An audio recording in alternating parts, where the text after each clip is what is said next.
Assalamualaikum warahmatullahi wabarakatuh. Perkenalkan, nama saya William Henry. Saya dari kelas 11 M 1. Saya di sini ingin menjelaskan fotosintesis reaksi gelap. Reaksi gelap disebut juga dengan siklus Kelvin. Ya, yang pertama itu alasan disebut reaksi gelap karena proses reaksi gelap tidak membutuhkan cahaya matahari secara langsung. Ya, ada juga alasan kenapa disebut siklus Kelvin, yaitu karena penemunya adalah Ellis Calvin, dan reaksi-reaksi yang berjalan berputar-putar seperti sebuah siklus. Itu adalah penjelasan kenapa fotosintesis reaksi gelap bernama siklus Kelvin. Ya, kita beralih ke reaksi gelap terjadi setelah adanya reaksi terang. Mengapa? Karena reaksi terang menghasilkan ATP dan NADPH. ATP dan NADPH inilah yang akan digunakan di fotosintesis reaksi gelap.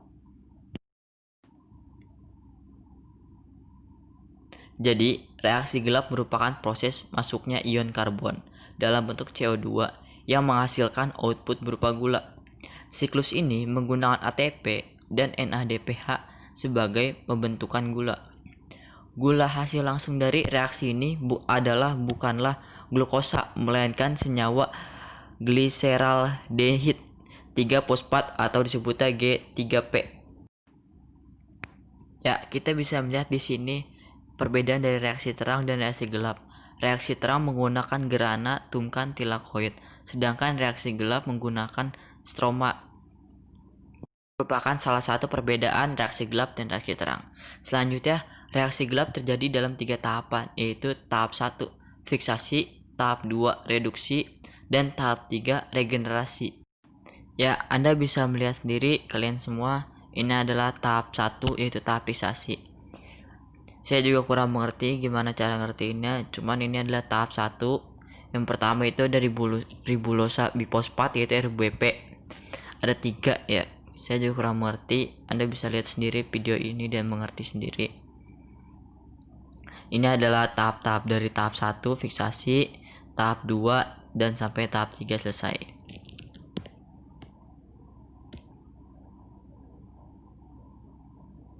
Ya, ini sebenarnya ada videonya, cuman ada suaranya, video ini ada suaranya.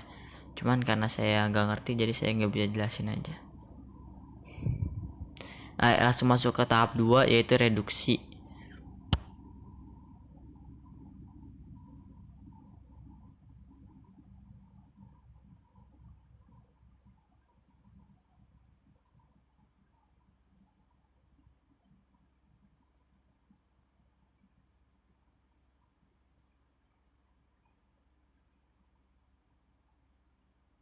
Bila Anda bingung kenapa bisa begini, coba langsung tanyain aja pada guru biologinya.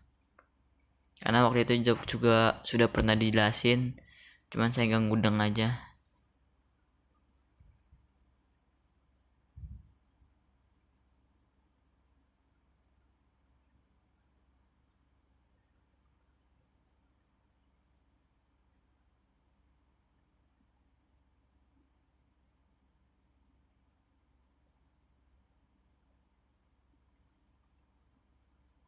Ya, ini belum masuk tahap ketiga, baru masuk tahap kedua saja yaitu reduksi.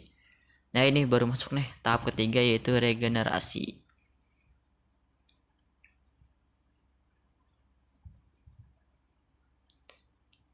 Yaitu adalah ini ya, sebagian proses dari tahap 1 fiksasi, tahap 2 reduksi, dan tahap 3 yaitu regenerasi.